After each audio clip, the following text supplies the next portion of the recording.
प्रभु आपको आशीष दे। अगर है प्रभु से प्यार तो प्रभु के आज्ञा को मानो। क्यों नशा करते हो? क्यों दारू पीते हो? प्रभु को जानने के बाद भी क्यों नशे की आदत को छोड़ नहीं रहे हो? प्रभु का वचन कहता है कि मतवाले मत बनो। नशा करने वाले का जीवन पूरी तरह से सत्यानाश हो जाता है। नशा के वजह से कितने लोगों ने अपने घर को बेच डाला, टक स्विंगल अपने जमीन को बेच डाले, यहां तक कि अपनी पत्नी बच्चों को भी बेच देते हैं। प्रभु का वचन कहता है जो नशा करता है उसके घर में खाने को कुछ नहीं रहेगा। जो नशा करता है उसके बीवी बच्चे भीख मांगेंगे। जो नशा करता है उनका सत्यानाश हो जाता है। लोग इतने गिर चुके हैं कि दारू पीने के लिए अगर पैसा नहीं है तो घर के सामानों को बेच देते हैं। दारू पीने के लिए पैसा नहीं है तो चोरी करते हैं, अपने माँ बाप से पैसे मांगते हैं, और अगर पैसे नहीं देते तो गाली देते हैं, मरते हैं, पीटते हैं, ये तक कि हत्या भी कर देते हैं। क्यों?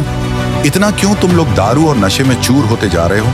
अरे पहले जैसे भी थे, लेकिन प्रभु में आने बाद भी, बाइबल पढ़ने के बाद भी, बपतिस्मा लेने के बाद भी नशे को छोड़ नहीं रहे हैं लोग। जरा शर्म करो, प्रभु को अपने जीवन में बसने दो, पापों से, नशे से दूर रहो।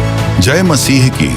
प्रभु के वचन में लिखा है कि उनके आंखों में व्यभिचार बसा है और वे पाप किए बिना रुक नहीं सकते। अंत के दिनों में लोगों के अंदर व्यभिचार की इच्छा काम करेगी।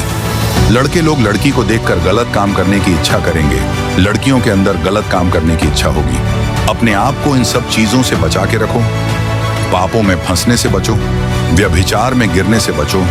व्यभिचार शैतान का सबसे बड़ा हथियार है। शैतान हर इंसान को व्यभिचार में फंसाना चाहता है और लोग शैतान के इस चाल में फंस भी जाते हैं। व्यभिचार की इच्छा से तुम लड़ नहीं सकते। व्यभिचार से भागो। जिस तरह यूसुफ भगा था, तुम भी भागो और प्रभु के अधीन हो जाओ। अमीन। जय मसीह की। पहला यूहन्ना अध्याय 4 वचन 7 और 8 में यह लिखा है, जो प्रेम नहीं रखता वह परमेश्वर को नहीं जानता है, क्योंकि परमेश्वर प्रेम है। और जो परमेश्वर को जानता है वो एक दूसरे से प्रेम करता है, बुराई नहीं करता, ईर्ष्या नहीं करता, जलन नहीं रखता। अगर हम परमेश्वर से प्रेम रखते हैं तो उसकी आज्ञाओं को मानेंगे। अपने अपने हृदय में किसी भी प्रकार का जलन, ईर्ष्या मत रखो। दुश्मन से भी अपने सामान प्रेम रखो, यही वचन कहता है। तुम चर्च जा रहे हो, बाइबल पढ़ रहे हो, घंटों प्रार्थना कर रहे हो, लेकिन तुम्हारे अंदर ईर्ष्या है, जलन है, घमंड है, निंदा करते हो, बुराई करते हो, अपने दुश्मन को माफ नहीं करते हो, कोई मतलब नहीं। परमेश्वर से प्रेम करो और एक दूसरे से भी अपने सामान प्रेम करो।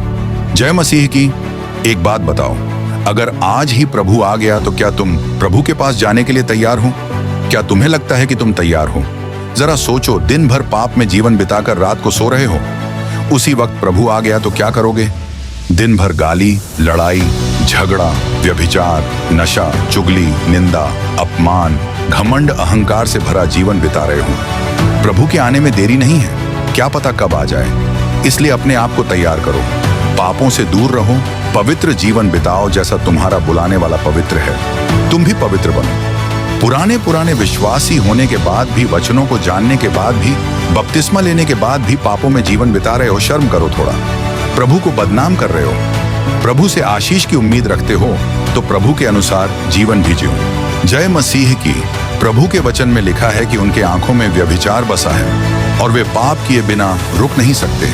अंत के दिनों में लोगों के अंदर व्यभिचार की इच्छा काम करेगी। लड़के लोग लड़की को देखकर गलत काम करने की इच्छा करेंगे। लड़कियों के अंदर गलत काम करने की इच्छा होगी। अपने आप को इन सब चीजों से बचा के रखो।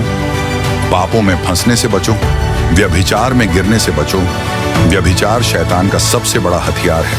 शैतान हर इंसान को व्यभिचार में फंसाना चाहता है और लोग शैतान के इस चाल में फंस भी जाते हैं। व्यभिचार की इच्छा से तुम लड़ नहीं सकते। व्यभिचार से भागो।